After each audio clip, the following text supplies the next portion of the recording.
Hola, buenas tardes a todos y todas. Soy Pablo Martín Antoranz, director del Máster de Marketing Online y Comercio Electrónico aquí en el campus de Madrid, en España. Y tenemos hoy el placer de contar con una persona experta en una nueva web conference que forma parte de este ciclo que hacemos mensualmente y que tiene que ver con los nuevos negocios, las nuevas tecnologías y la nueva innovación empresarial, ¿no?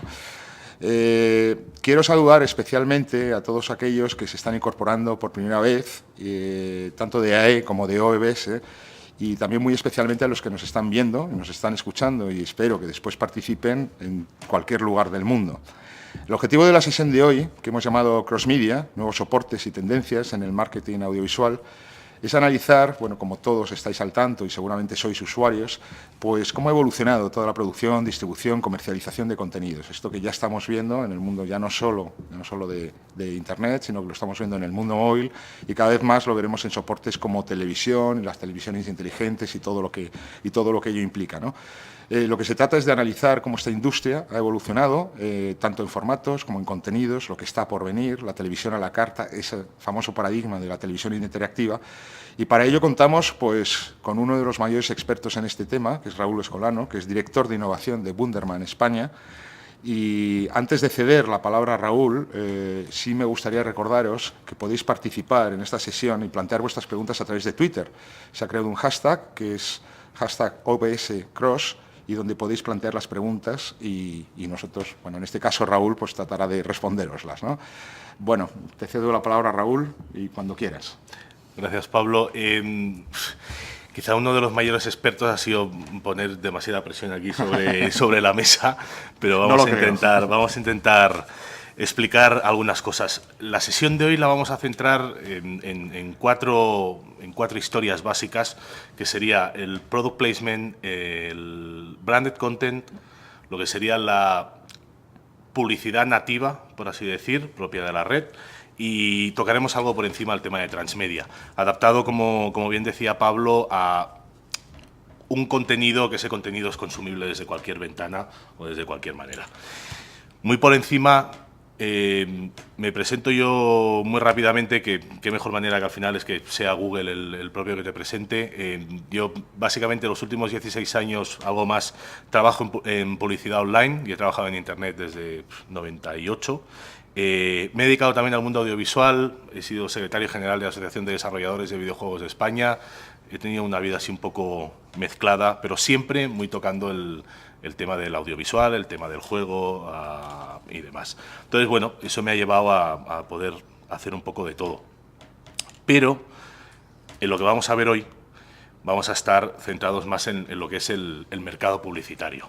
Básicamente, hay 4 puntos y en las cuales yo también aprovecho, igual que la gente va a poder comentar. Pablo, tú siéntete libre de, cuando quieras, meter baza.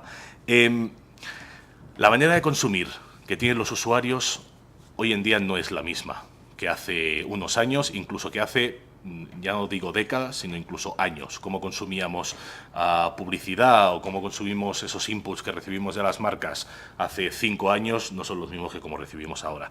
Ni por las ventanas por las que los recibimos, sea móvil, sea televisión, sea internet, sea como sea, ni por cómo articula toda esa comunicación. Las estrategias van más encaminadas a fidelizar, o a esa palabra que en publicidad y demás tanto nos gusta utilizar, palabras anglosajonas, como a generar ese engagement con el público, más allá que meramente lo que es la propia venta. Aunque de por sí esto pueda generar a veces una cierta tensión, sobre todo cuando estás con clientes o grandes marcas y les planteas que lo importante es conseguir al público, no tanto la venta. Entonces, bueno, pues se tensionan un poco, porque cuando oyen que no vas a vender es como que quedan un poco regulares. Sobre todo, el público cada vez es más listo y cada vez sabemos más, cada vez tenemos más poder de decisión y sobre todo cada vez es menos fácil colarnos según qué. Por lo tanto, buscamos cosas que sean menos intrusivas, sobre todo que estén mucho más personalizadas. Cada vez el público es más exigente. Lo que nos puede funcionar en la televisión es probable que la mayor parte de las veces no funcione cuando lo consumo en una plataforma móvil, porque espero otras cosas, me puede ser mucho más intrusivo, mucho más molesto. Y en cualquier caso, la promo, la tendencia es que lleve a que quede como algo más anecdótico cuando ha sido eje de comunicación durante muchísimos años, ese beneficio que obtienes por obtener un producto, ahora está más en los valores que te puede aportar ese producto o en cómo fidelizar a esos usuarios. Vamos a empezar con una cosa que en realidad son palabras que yo creo que ya incluso el público general en su casa está más o menos acostumbrados a escuchar, como product placement o branded content, quizá algo menos, pero product placement seguro que mucho.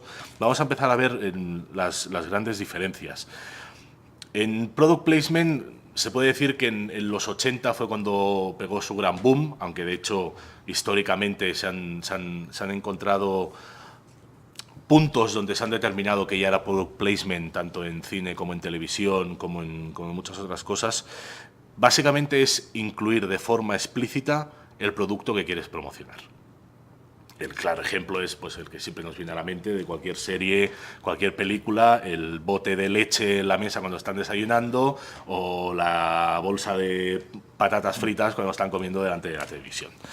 De hecho, fue un formato un poco buscado a raíz de empezar a detectar cómo empezaban a fallar los anuncios tradicionales y visto como otra manera de involucrar a las marcas dentro de producciones que atraían a mucho público. Se puede considerar que es una publicidad mucho más sutil y efectiva, aunque hoy por hoy, quizá en el año 2015, como estamos ahora, digamos que le hemos empezado a dar ya una vuelta a lo que es el product placement y ya el público está tan acostumbrado que puede llegar a ser causa de guiño humorístico o de mofa dentro de una serie, de un programa de televisión o de una película. Una de las grandes referencias determinadas como el antes y el después del product placement es en el año 82, el señor Steven Spielberg, con un producto que era los Reese's Pieces, que son como unos M&M's, unas galletitas de chocolate, donde consiguió, a partir de colocarlo en una de sus producciones, un incremento del 80% de las ventas. ¿Qué producción era esa? E.T. En E.T. Steven Spielberg usó, quizá por la novedad, quizá por exactamente, no sabría decir por qué, en exceso, el uso de estos caramelos. Eran los caramelos con los que Elliot atraía a E.T. y lo sacaba, lo arrastraba y demás, pero llegó a ser que si algún día volvéis a ver la película, que genera mucha nostalgia, sobre todo los que empezamos a tener una edad, veréis que en cada X planos, cada pocos planos, aparece una bolsa de este producto o doblada encima de la mesa, o pasa una persona caminando al lado y lleva ese producto, o hay una montañita de chocolatinas en no sé dónde. Entonces, bueno, quizás uso en exceso, pero vendría a ser uno de los grandes puntos diferenciales en el product placement. Hay un vídeo, los vídeos os van a pasar los enlaces, estarán sobreimpresos y demás y están en las redes sociales para que podáis verlos. Vamos a pasarlos por encima, pero son la referencia de lo que vayamos viendo. Uno de los grandes ejemplos de product placement, similar a lo que podría ser el de E.T. O más anecdóticos a nivel nacional, fue el caso de Médico de Familia, esa serie de Telecinco, donde firmaba un acuerdo con Renault para que el coche de Nacho, creo que se llamaba el personaje de Médico de Familia, fuera un Renault Scenic, que fue en el lanzamiento de Renault Scenic. Entonces, por temas de rodaje y de producción no llegó a toda la primera temporada, pero en cambio en los últimos capítulos intentaron un poco compensar y meter mucho ese vehículo.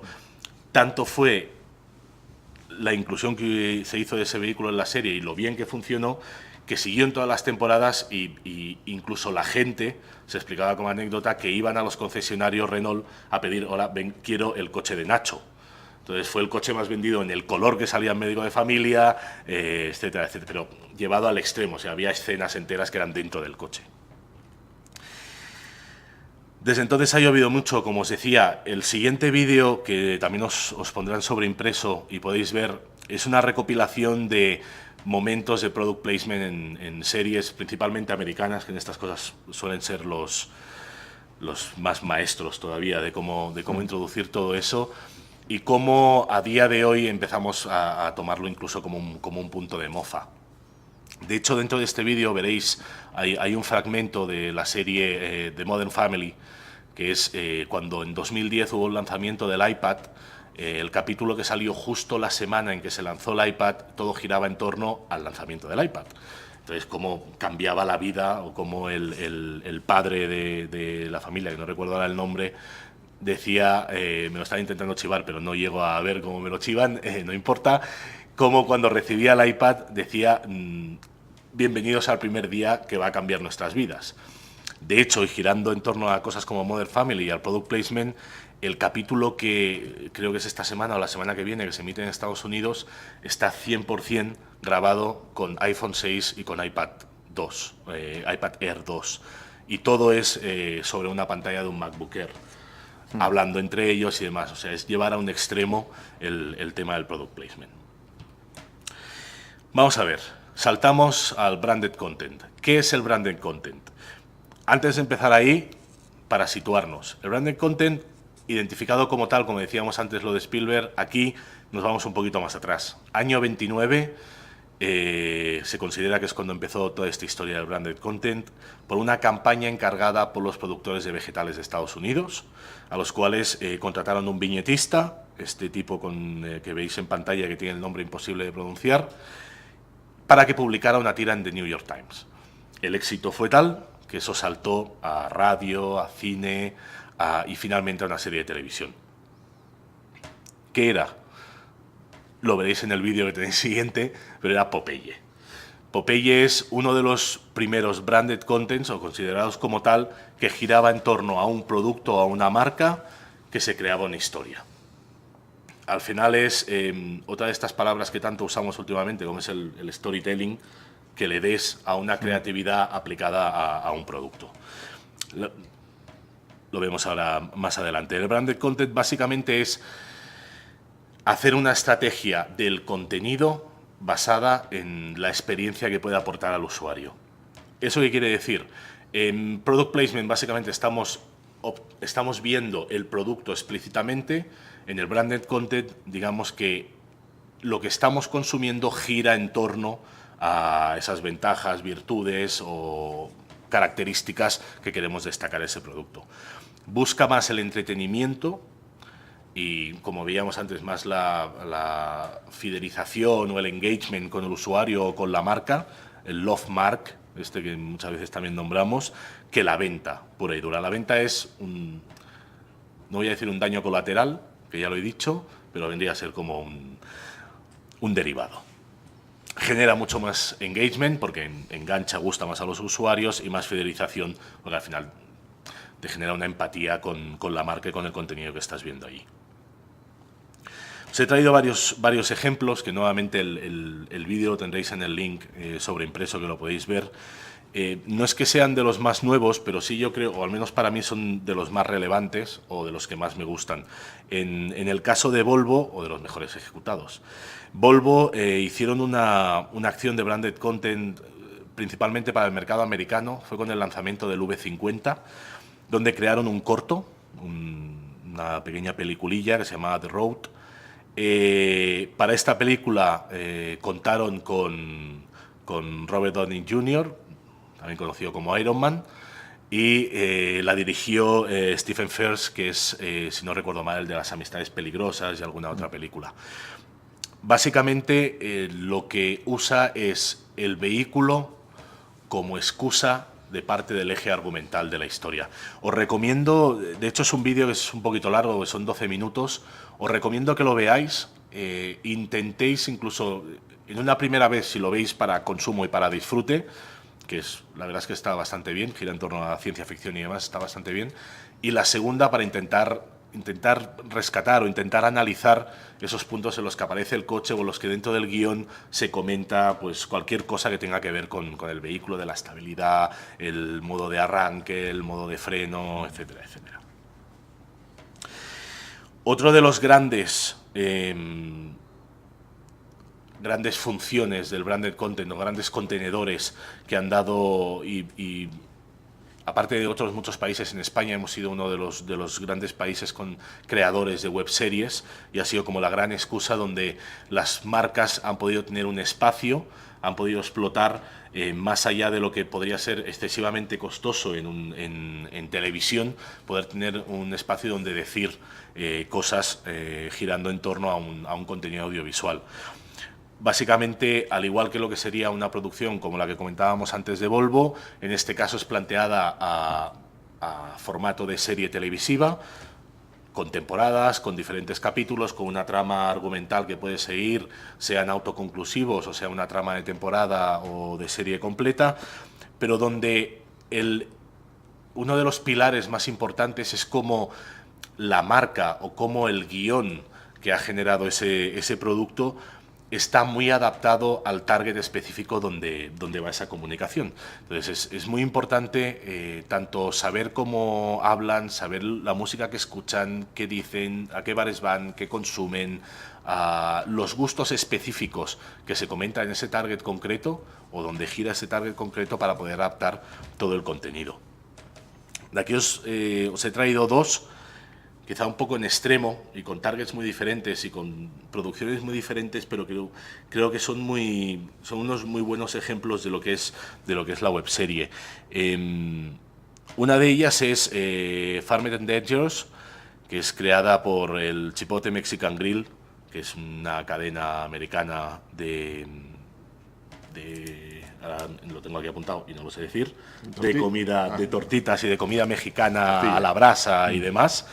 En este caso es protagonizada por Ray Wise, y aquí es casi más una serie del canal Sci-Fi de ciencia ficción, donde todo gira en torno al origen de la comida que comemos, cómo surge y demás, cómo se cuidan esos animales que ingerimos, un poco en esa historia, pero sobre todo destacando los valores, en este caso de la cadena americana, de cómo cuidar a sus animales, el tipo de producto que consumes, etcétera, etcétera. Os la recomiendo porque es espectacular para ver. Y una nacional, he destacado, hay miles. De hecho, yo tengo la suerte o la desgracia de ser uno de los pioneros en el mundo de las webseries en 2004 con un producto que creamos cuando yo monté una empresa hace unos años, se llama Nicodemo, y creamos un producto que se llama Cálico Electrónico. Y quizá fuimos unos de los primeros que empezamos a investigar en todo este mundo de las webseries sin saber exactamente qué narices estábamos haciendo, pero creando un poco la estela y marcando un poco los pilares aquí a nivel nacional. En este caso, os he traído el de Por qué esperar. Es una producción un poco joint venture entre la marca de snacks Risi, que son los famosos risquetos y demás, y el portal y entorno de música que es Pop Up Music. En este caso si no eres el target, te puede generar un cierto sarpullido ver este vídeo porque es como muy denso. Está protagonizado por Lucía Gil y Abraham Mateo, entonces tienes que estar como muy encajado en ese público, pero realmente funciona perfecto, o sea, funcionó perfecto, han estado varias temporadas, se ha conseguido, no voy a decir rentabilizar porque es muy complicado en tema de webseries y demás poder rentabilizar, pero sí sacarle un valor y poder, yo creo que las marcas estar contentas con el resultado final del producto.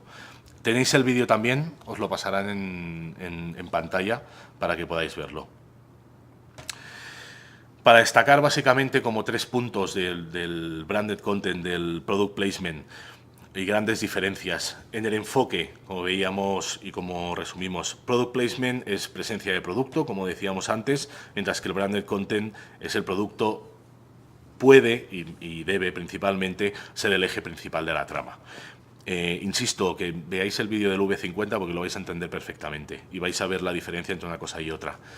El tema de control, en el branded content, el anunciante, por así decir, tiene mucho más control porque realmente sí se les involucra mucho más en la creación de esa idea, de esa trama, de ese guión, de cómo se van a destacar esas virtudes o ventajas del producto. En el product placement suele ser más complicado, aunque también se adapte en guión, pero al no girar todo en torno al producto y ser, si me permitís la licencia, a trecho de lo que esté pasando, se puede jugar mucho más con ello.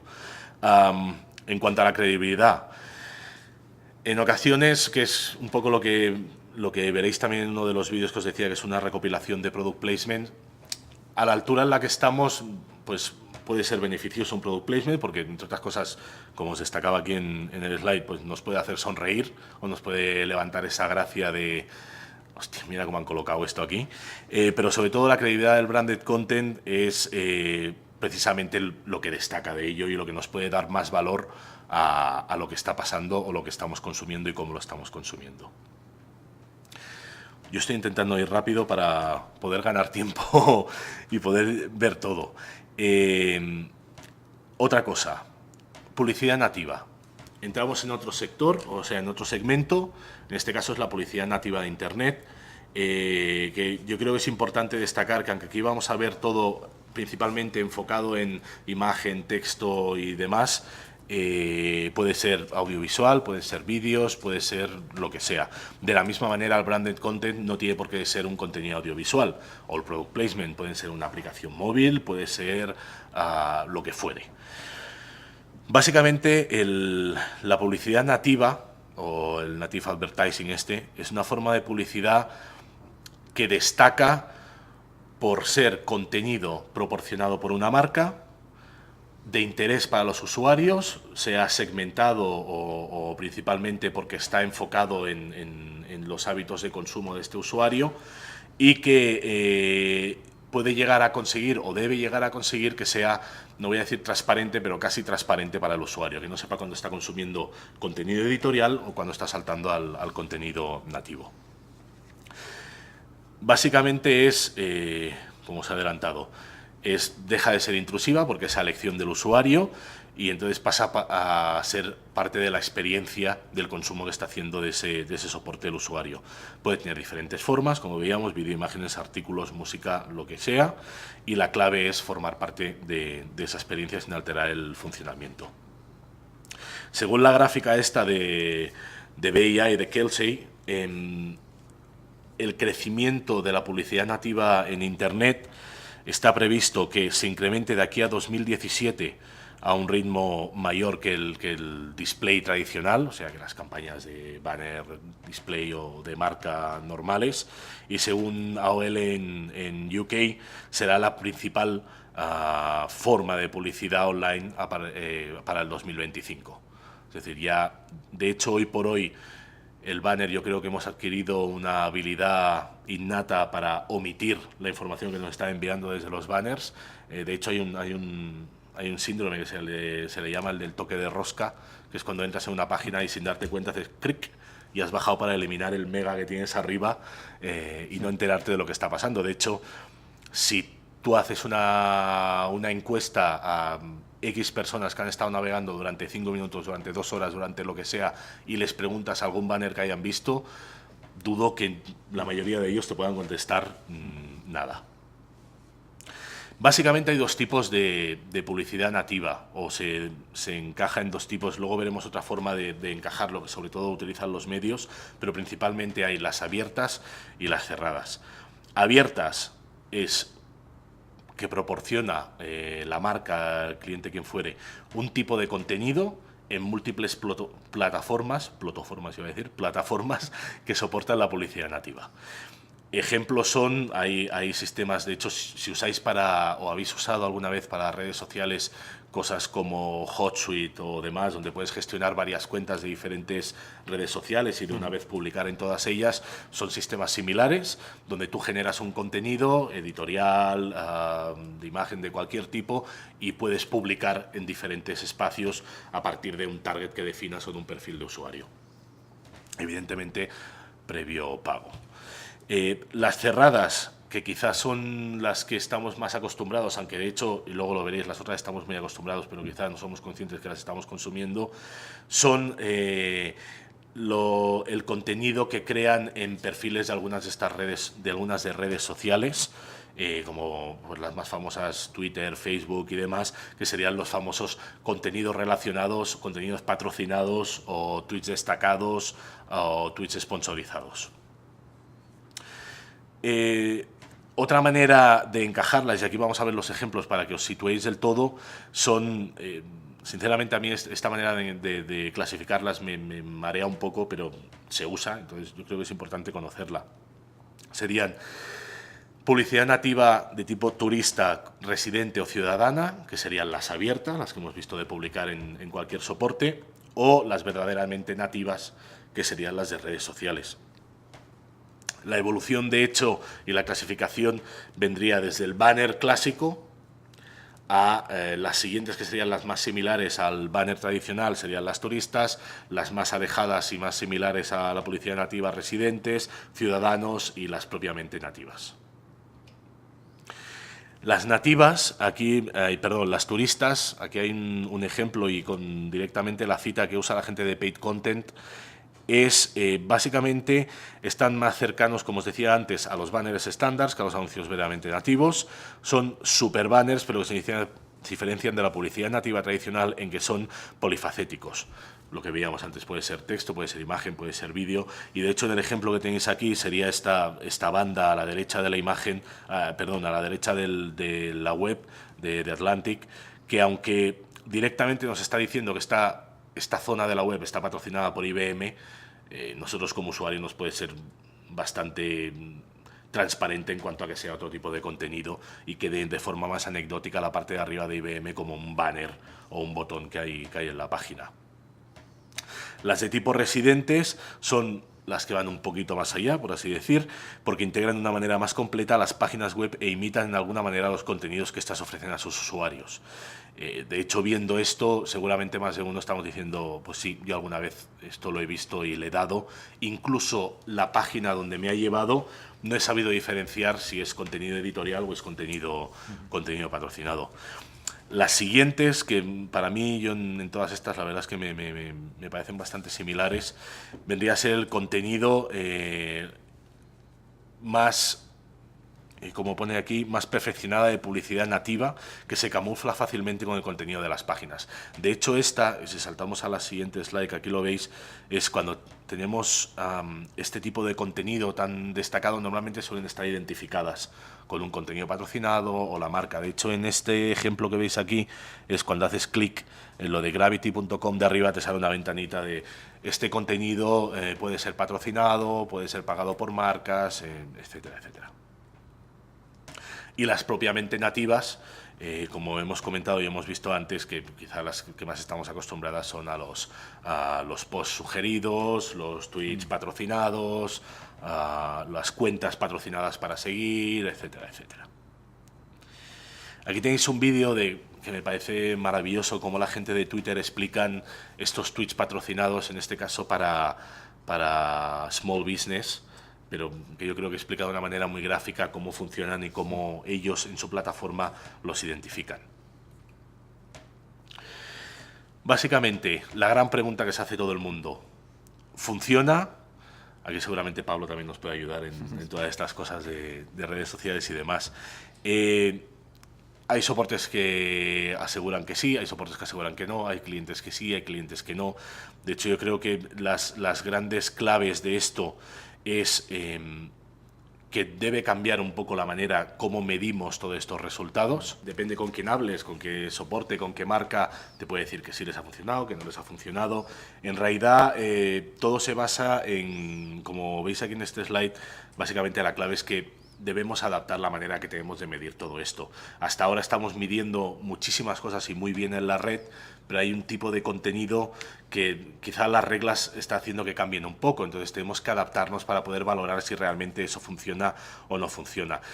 Hay plataformas como Facebook, como Twitter, como YouTube, que ya te ofrecen unos paneles con esos resultados y a partir de ahí te es relativamente fácil poder valorar si ha funcionado una acción o si no ha funcionado, pero todavía hay muchos soportes, sobre todo mucho vertical y mucho editorial puro y duro, donde es difícil valorar si eso ha funcionado o no ha funcionado. Quizá todavía estamos en una época inicial en lo que es la publicidad nativa, aunque hace 2 o 3 años que ya se va oyendo hablar de ello. Y aunque haya plataformas, como os decía antes, como Twitter, Facebook, YouTube, que es su pilar principal de publicidad hoy por hoy, y el que fomentan y el que favorecen a utilizar ante cualquier otro formato. En cualquier caso, hay que ver lo que pasa. Seguro que, ya os digo, según con quién preguntes o con quién hables, te puede dar mejores o peores resultados. Hacemos un salto espacio-tiempo a ver otro formato en este caso más audiovisual, aunque de hecho es una combinación de varios formatos, y nos vamos al transmedia. El transmedia, de hecho, os he colocado aquí tal cual la definición según Wikipedia, que es la narración transmedia, narrativa transmedia o narrativa transmediática, en inglés transmedia storytelling, es un tipo de relato donde la historia se despliega a través de múltiples medios y plataformas de comunicación, y en el cual una parte de los consumidores asume un rol activo en este proceso de expansión. No debe confundirse con productos franquiciados cross-media, secuelas o adaptaciones. Me gusta mucho esta cita porque tiene un punto que muchas veces olvidamos cuando hablamos de transmedia, y es que una parte de los consumidores asumen un rol activo en este proceso de expansión.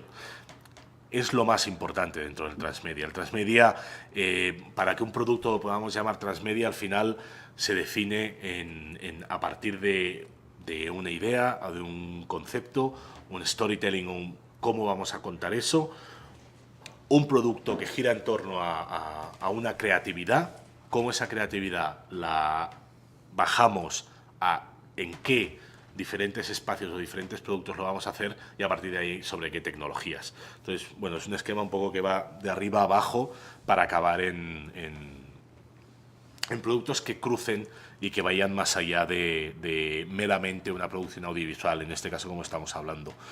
De hecho, el concepto de transmedia como tal se ancla más o menos, ya que os he puesto 70s, 80, pero de hecho tiene una cola entre 60, 70s, 80s, y es los artistas que empezaron a experimentar con diferentes tipos de arte, como la música, pintura, escultura, combinada con un poco lo que podrían ser los abuelos o los bisabuelos de las tecnologías que usamos hoy en día, y empezaron a crear productos que pasaban pues de un tema musical a una escultura, una pintura, o la percepción que había de ellas, con un sistema electrónico de sonido o demás. De hecho, el concepto o el nombre de transmedia lo acuña Marcia Kinder en el 91, aunque de hecho creo que fue hasta el 2001 o 2002 que no se utilizó tal cual el transmedia storytelling como tal, porque fue el título de un artículo que escribió alguien que ahora mismo no recuerdo, pero que os lo añadiremos luego en el vídeo cuando esté editado. Básicamente, como resumen, es el uso coordinado de la narración a través de plataformas que puede generar o puede hacer que los personajes sean más atractivos. Uno de los grandes fenómenos del transmedia, o que se consideran como tal, fue, y salto de slide, de Blair Witch Project. No sé si conocéis el caso o el proyecto, que era esta película que supuestamente estaba rodada o estaba extraída de unas cintas que se habían encontrado de 4 chicos que habían ido al bosque, se habían desaparecido y las encontraron años después. Toda esta historia que empezó a hervir, por así decir, en foros de facultades de universidad, como esta historia urbana, ¿no? ¿Cómo se llaman estos? Los mito urbano, leyenda urbana, como esta leyenda urbana de esos chicos que habían desaparecido y que habían aparecido unas cintas y demás, y cómo fue creando todo este mundo donde, aparte de que de hecho quizá al principio era más como una campaña de PR, que consiguió una expansión viral sin inversión, pero sí consiguió crear todo un mundo transmedia, como empezaron a generar otro tipo de contenidos. La gente empezó a publicar vídeos, a publicar libros, incluso empezó a aparecer gente que decía que había estado allí con ellos y que había sobrevivido y había publicado ediciones de libros contando la historia. Y cómo también en la propia historia de la película se supo lo que había pasado de estas 4 personas, que había 2 directores, que estos 2 directores les dieron una cámara a cada uno, les dieron unos papeles con 35 fotogramas de cada uno lo que tenía que rodar en esas 6 noches que estuvieron en ese bosque, y cómo consiguió transmitir a la gente esa realidad y esa crueldad de esos chicos que estaban allí, que realmente es que parece verdad. La gente lo veía y decía, es que tiene que ser verdad porque lloran mogollón y lo sienten mogollón. Y era como esos directores que estaban fuera de cámara se dedicaban a por las noches a asustar a estos actores de verdad y acojonarlos, que conseguían llorar y transmitían esa fidelidad y esa realidad a la imagen, ¿no? Entonces, un poco como la historia de Blair Witch Project creó todo este mundo a raíz de lo que podemos denominar una narrativa transmedia. Quizá más reciente, aunque todavía no reciente del todo, porque ya tiene unos añitos, sería el caso de Defiance. Defiance es una serie de sci-fi que de hecho es la primera coproducción que ha habido entre un canal de televisión, como es Sci-Fi, y un estudio desarrollador de videojuegos, donde han producido una serie para televisión y han creado un mundo virtual persistente, como vendría a ser un World of Warcraft o cualquier cosa de este tipo. Entonces, tú puedes consumir la serie, puedes estar con un personaje en ese mundo persistente, en las mismas calles, en el mismo pueblo, interactuando con los mismos personajes que hay en la serie, completando historias que ves en la serie, ampliando esas historias en el juego, incluso apareciendo tu personaje como parte de los personajes que aparecen en la serie de televisión, y creando un mundo a partir de ahí, pues no solo del videojuego, sino de cómics, de libros y de un montón de contenido que gira en torno a la historia esta futurista de Defiance. Más allá del corte que hemos tenido, creo que he debido batir un récord de palabras por segundo, porque he ido bastante rápido y de hecho hemos llegado al final. Ya hemos acabado. Entonces, no sé, Muy bien. Pablo. Bueno, Raúl, solo decirte que ha sido súper interesante. Y mira, precisamente a lo que te estás refiriendo, el haber ido tan rápido, y supongo que todos los que te han estado escuchando, pues se les habrá hecho corto. Es decir, no es que haya sido rápido, es que se ha hecho corto además, ¿no? Bueno, yo a partir de este momento, yo sí me gustaría resumir un par de cosas o un par de ideas, ¿no? Yo creo que la idea principal, un poco sobre la que Raúl ha estado hablando, ahora nos lo comentará y por supuesto el turno es para vosotros, es el hecho de que todo esto ha cambiado. Yo me he quedado con varias frases que son en sí mismos titulares, ¿no? Prácticamente le he oído decir al principio, la pantalla da igual, ¿ya no? Es cierto que los que estamos un poco más en el mundo online, haciendo cosas mobile, pues vas viendo cosas como, bueno, pues sí es cierto que el tamaño de la pantalla pues puede hacer que la gente se involucre más o menos, pero al final estás absolutamente a merced, ¿no?, de dónde se encuentra la gente. La gente quiere movilidad y quiere hacer cosas, ¿no? Yo creo que ha hecho un panorama, nadie mejor que él para hacerlo, de todo lo que se puede ver, desde el product placement, que es lo más básico, hasta el transmedia, que es lo último que ha estado diciendo. Yo me he quedado también con varias cosas, ¿no?, como el hecho de, bueno, pues las grandes diferencias que hay, que tenemos que integrar cada vez más a la gente y hacer, bueno, pues que la gente se dé cada vez menos cuenta, ¿no?, de que está recibiendo impactos publicitarios. Y bueno, yo creo que casi os voy a dejar el turno a vosotros para que podáis iniciar, le podáis ametrallar como queráis, y él se dejará ametrallar y abrimos el turno de preguntas. De hecho, te voy a hacer un matiz sobre el tema, que es muy peculiar, lo de la diferente pantalla de consumo, y es que el ser humano tenemos una capacidad para olvidar muchas veces en la pantalla que hemos consumido un contenido. Entonces, la experiencia que vivimos es la que nos transmite ese contenido que hemos consumido, pero lo hayamos consumido en una pantalla de cine o en una pantalla móvil, muchas veces cuando tú piensas en una serie o en una película que hayas visto, lo que tienes es la sensación de la experiencia de haber consumido eso, si te ha gustado, si no te ha gustado, si ha pasado no sé qué, pero realmente no eres consciente de si lo has consumido en una pantalla grande o en una pantalla pequeña. Sí. Entonces, conseguir eso también con la publicidad yo creo que es una de las claves más importantes. Yo estoy totalmente de acuerdo contigo, antes de que pasemos definitivamente el turno a... Estoy totalmente de acuerdo contigo, que eso es un poco lo que se busca también en el tema de redes sociales, ¿no? O sea, antes planteabas la cuestión de que hay que cambiar las cosas, de medirlo. Yo creo que se ha ido bastante adelante, ¿no? O sea, cuando uno hace publicidad en Facebook, hace publicidad en Twitter, especialmente en Facebook, y que ya se puede ir, pues, a geolocalizar a la persona.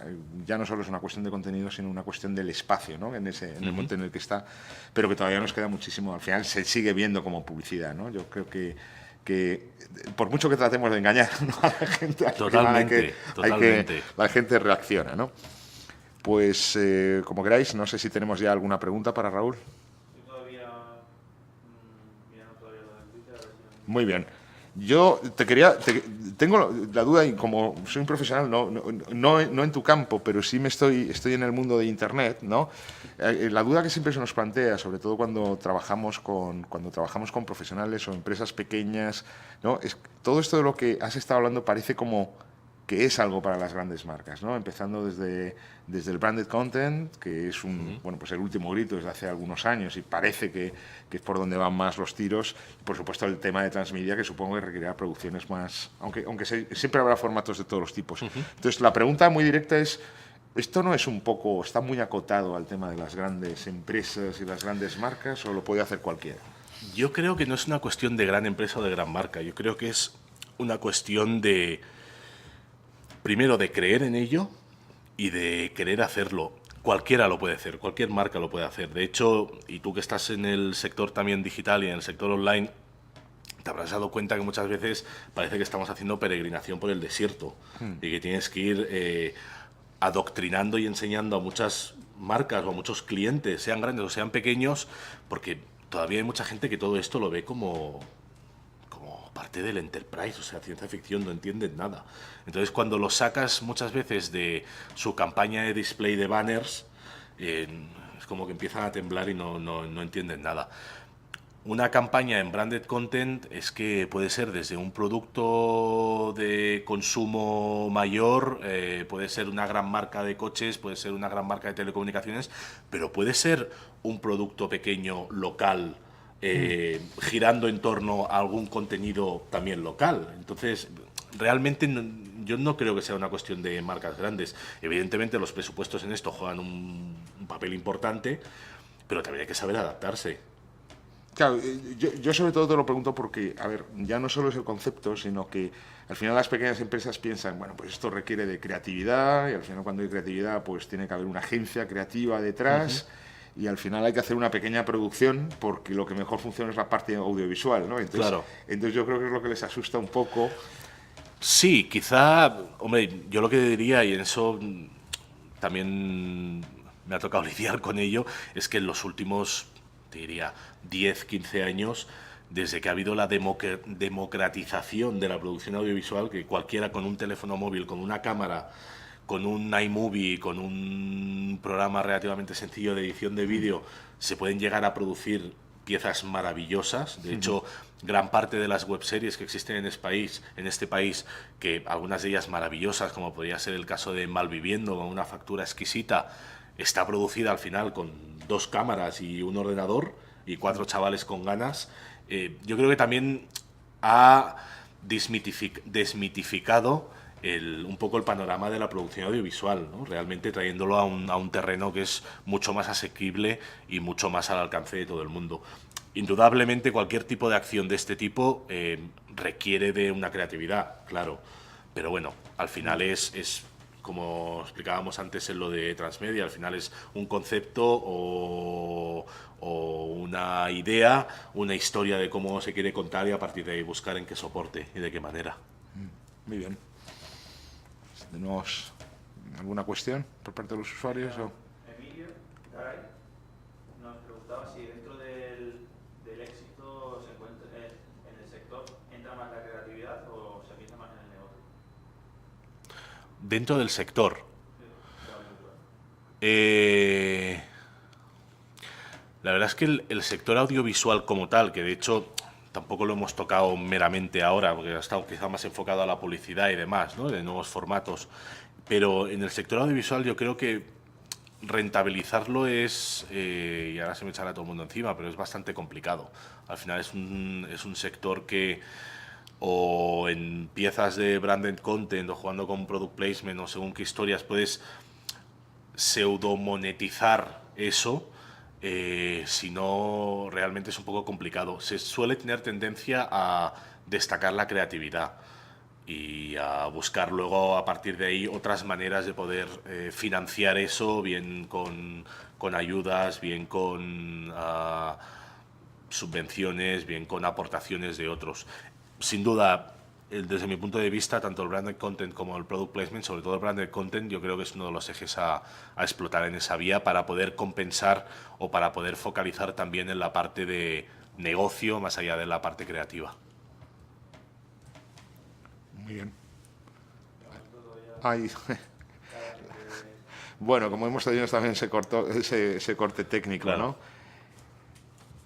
Bueno, yo en cualquier caso, digo, yo vuelvo a insistir, me parece todo tan... Además me suena todo tan familiar, y digo familiar, Raúl, entiéndeme bien, ya no solo porque estamos en un sector que a lo mejor estamos un poco de manera colateral, sino que ha sacado muchos casos que bueno, o yo soy muy mayor y lo he vivido todo, o he estado desde hace mucho tiempo en el sector, ¿no? Lo segundo. El caso de Cálico Electrónico, por supuesto, como cuando has estado hablando de todas las campañas, incluso ET, ¿no? Yo me acuerdo perfectamente no voy a decir de Popeye, ¿no? Y de todo esto, pero... Bueno, todavía hoy por hoy lo he visto de pequeño. Además, me ha traído a la memoria, ¿no? Yo tengo un hermano que es guionista, está en Globo Media, y he tenido la ocasión de intercambiar y ver un poco cómo trabajan los guiones, ¿no? Desde televisión. Y todo esto que estabas contando sobre el branded content, ¿no? Yo recuerdo una serie que sacaron a través de Globo Media, creo que fue Telecinco, y que estaban hablando también de cómo Lizarrán, la marca de bares, ¿no? Había montado un bar en el plató, ¿no? Y era ahí el sitio donde tenían que ir, igual que, bueno, pasó en Farmacia de Guardia. Claro. Y supongo que el resto de los que te están escuchando en sus países, pues les vendrán a la cabeza 1000 ejemplos, ¿no? Porque nos rodea, ¿no? Es la publicidad, sin duda, ¿no? De hecho, a nivel nacional tenemos yo creo que uno de los mejores ejemplos en el caso ya no de branded content, porque está situado en una época, la serie, que es complicado hacer ahí un branded, pero sí en uno de los mejores ejemplos de transmedia, que es el caso de Águila Roja. Sí. Que produjo Televisión Española, que es una serie, hay un juego, hay un mundo, hay libros, hay discos, hay de todo. O sea, realmente han creado una marca que ha soportado toda una estrategia transmedia fenomenal. Bueno, que solo digan a Harry Potter, ¿no? Claro, exactamente. La escritora es multimillonaria casi más que por las películas, por todo lo que ha generado, ¿no? Exactamente. Bueno, son ejemplos perfectamente válidos, ¿no? Y universales, y que desde cualquier país que nos estén viendo, que nos estén escuchando, pues sería así. Yo me he quedado también con una duda antes, y es sobre todo más en el lado del branded content, ¿no? Que es, igual que te hacía la pregunta sobre el tema de las pequeñas empresas, es decir, ¿tú crees que, con esta evolución tecnológica y de formatos y de contenidos, ¿tú crees que al final, y me lo llevo al terreno de la pequeña empresa, están obligadas a hacer esto? Es decir, por ejemplo, la publicidad tradicional, antes hablabas de la publicidad display en Internet, ¿no? Que ha evolucionado también a técnicas un poco más sofisticadas de seguimiento, pero al final, por independencia de su coste, ¿están las empresas, incluso las pequeñas empresas, a que el que no haga algo de esto se queda fuera o tiene menos posibilidades de competir? Yo sinceramente creo, yo también debo reconocer que yo soy un aférrimo defensor de las nuevas tecnologías y sobre todo del mundo online, pero yo realmente creo que estamos empezando a vivir ya el momento de, si no estás en la red no existes. Entonces cada vez más hay un consumo, evidentemente por un perfil de público concreto, que cada vez es más amplio, porque cada vez más este público de chavales que han nacido nativos digitales cada vez va creciendo más. Y de hecho empiezan a tener familia y ya son gente que están absolutamente acostumbradas a necesito cualquier cosa y lo primero que hago es cojo el móvil y abro Google para buscarlo. Entonces si no aparece ahí, no está. Entonces yo creo que una de las cosas es... Perdona. No, es que estaba haciendo el paralelismo cuando estabas diciendo lo de Google. Yo es que tengo una hija en edad adolescente y más que Google abren YouTube. Entonces tiene mucho que ver con todo lo que estás contando. Claro, ¿no? De hecho, o sea, cuánta gente hay que de repente, o sea, igual no nos damos cuenta o igual nosotros mismos consumimos de esa manera, pero cuánta gente hay que está aprendiendo a coser y es con vídeos de YouTube, o a cocinar, o a planchar. Exactamente, que me están chivando por ahí, o hacer cualquier cosa. Es que al final lo que te entra por los ojos y si encima lo consumes en modo audiovisual es 1000 veces mejor que otra cosa. De hecho, hay otra tendencia que yo creo que es más allá de lo que comentábamos, de si no estás en la red no existes, que yo creo que es el futuro de todo esto, que al final lo he tocado antes por encima, muy por encima, que es el tema de la personalización y de la customización adaptada al usuario, tanto a hábitos, a consumos, a naturaleza y demás. Hay plataformas como un Amazon, por ejemplo, que tienen un sistema tanto de predicción como de traqueo del usuario que son maravillosos, tanto en los recomendados como en yo he dejado algo en la cesta y días después me dicen, oye, que para completar esto solo haz clic aquí, que la gente que ha comprado esto, no sé qué, la gente que ha comprado... Hoy por hoy estamos viviendo un momento en el que están saliendo 1000 plataformas, 1000 sistemas de marketing en tiempo real donde permiten o nos permiten seguir o traquear a los usuarios tanto de forma anónima como de forma logada una vez tenemos algún dato suyo y poder tanto predecir como ofrecerles exactamente lo que estás buscando. Sin De duda. hecho, los mails o las cartas estas típicas de estimado usuario se van directamente a la papelera. O sea, yo quiero que me llamen por mi nombre y que me envíen cosas que a mí me interesan. Es que si no, no me interesa para nada. Bueno, un ejemplo perfecto sería pues una escuela de negocios como esta, ¿no? El hecho de poder conocer tanto al usuario interesado en sus productos, ¿no? En sus servicios, que pudieran hasta personalizar la publicidad del programa, ¿no? Que intentan, Claro. para el cual han demostrado interés y pueden llegar a matricularles. La última cuestión, yo no sé, digo, por mi parte, de verdad se me acaban las preguntas, todo porque me ha quedado muy claro, ¿no?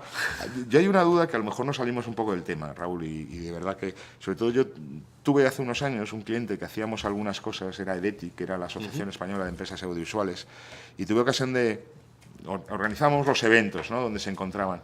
Y ahí empezaron las discusiones, estoy hablando del 2010-2011, sobre el famoso mito de la televisión interactiva, ¿no? Aquí hemos estado hablando un poco de... Claro, al final uno lo que se encuentra es, hay cosas en Internet, hay televisión a la carta, hay, por supuesto, hay música a la carta, hay gente que tuitea en los programas de televisión, pero al final este concepto que ahí se hablaba como, no, la televisión interactiva es algo mucho más potente que todo eso, que es no solo el que la gente interactúe con el medio, sino que sea capaz de participar en la gestión de los contenidos, ¿no? Yo, ahora hacemos un poco momento abuelo cebolleta, pero vamos, yo recuerdo en el año 2000-2001, cuando salió una plataforma que se llamaba Quiero TV, Sí. que de hecho en España fuimos el único país que llegó a tener 3 plataformas digitales funcionando. Teníamos Vía Digital, Canal Satélite y Quiero TV, de las cuales al final se han quedado en poco más que nada. Y recuerdo que cuando salió Quiero TV, que tenían el tema de la televisión interactiva o anunciaba la televisión interactiva, yo recuerdo sesiones en la agencia que estábamos preparando cosas para clientes y demás, que eran, no, es que esto con el mando, tú estarás viendo a Matías Prats dando las noticias y dirás, me gusta su corbata, y harás clic y te la comprarás. Estamos a 2015 y yo no tengo la corbata de Matías Prats. Entonces, y es que si la Pero quiero... Matías Prats sigue estando ahí. Pero Matías Prats sigue estando, pero es que si quiero es muy complicado. Entonces, ha habido pseudo inventos como el armario de la tele, que luego era todo lo que ha salido de este programa lo puedes comprar tal. Realmente yo creo que eso quedó un poco difuminado, se vendió mucho humo. Fue como en la época en la que empezaron a aparecer los teléfonos con WAP, con tecnología WAP, que era como, o sea, ya después de esto ya lo tenemos todo hecho. Y eso lo ves ahora y es de risa. Yo creo que eso ha sido los bisabuelos o la prueba con gaseosa de lo que hoy por hoy podemos llamar el second screen. O sea, la experiencia con doble pantalla, que es lo que tú comentabas, que estoy viendo un programa en televisión, estoy tuiteando, estoy generando contenido que puede salir o en formato Chiron o puede variar esa conversación que están teniendo los tertulianos o estoy pudiendo elegir, pues ha pasado en algunos casos, creo recordar que era en HBO, en Estados Unidos, que hubo una serie que no recordaré, tengo una memoria fatal, pero en la cual hubo un capítulo especial un poco enfocado en el tema de la segunda pantalla, y era en que los usuarios en cada corte publicitario quedaban en un momento álgido de la historia y vía Twitter, vía Facebook, podían elegir o podían determinar cómo continuaba la historia después del corte publicitario. Entonces, realmente ahí estás implicando al usuario en que esté. Estás generando contenido generado por usuario, que es lo que te aporta valor. De hecho, si tú puedes conseguir que ese contenido generado por usuario esté pivotado o articulado en torno a una marca, a un producto o a un algo, es que lo tienes hecho, porque al final, qué mejor prescriptor hay que un usuario contento. Claro, es que esa es la conexión, ¿no? Que es donde realmente la experiencia de marca y la experiencia del usuario se encuentran y... Totalmente. Yo creo que el fin es un poco lo que estamos empezando a vivir ahora de, insisto, la doble pantalla, o sea, cómo la gente... Hay gente quizá cuando hablas con ellos que son excesivamente románticos o que viven en otro momento que es como, ya, pero es que ahora estamos delante de la televisión y yo estoy con mi mujer, con mi familia y tal, y es que no hablamos, porque estamos todos tuiteando y viendo Y a lo no sé mejor qué. entre ellos. Claro, y mi hija viendo vídeos y el otro no sé qué y tal, y la otra viendo vídeos de costura y yo... Entonces, bueno, sí, yo creo que es que hemos pasado estamos en otro momento, no creo que sea... No hay que llevarlo al extremo de es que vamos a acabar solos porque estamos ahí cerrados. No, simplemente estamos viviendo un momento, los momentos sociales han quedado para otras cosas y de hecho el momento social también es el que yo pueda estar hablando con otra gente que esté conmigo en la sala o que esté a 10.000 kilómetros de distancia, ¿no? Pero realmente la experiencia buena es la de poder convivir con esas dos pantallas. Muy bien. A mí me gustaría hacer una pregunta particular. Venga. Si, por ejemplo, soy un emprendedor cross-media, ¿Sí? en España, ¿en qué nivel estamos comparados con Europa o Estados Unidos? ¿En España realmente tenemos una buena plataforma para despegar o comparado con otros países estamos todavía un poquito atrasados? Mira, yo me atrevería a decir, y ahora tachando para que a partir de ahora todo el mundo me tire cosas por la calle y me escupa y esas cosas, yo me atrevería a decir que en este país somos bastante lastimosos. Lastimosos quiere decir que nosotros siempre nos vemos como, es que mira lo que hacen los americanos, es que mira lo que hacen los no sé qué. Y aquí tenemos una calidad increíble, o sea, increíble.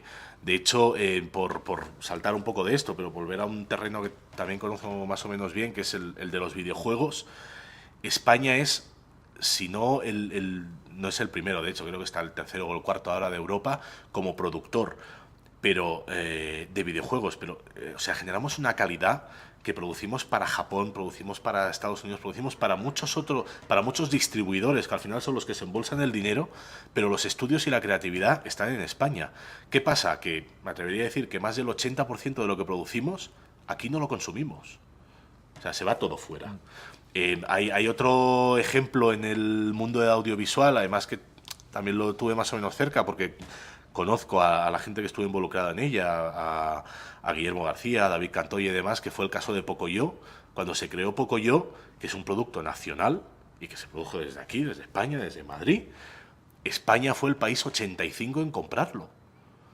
O sea, lo tuvo que comprar BBC, que fue la primera que apostó, vinieron otras, vinieron tal, he dicho 85 como podría haber dicho 50, pero vamos, que no fue el primero ni de lejos.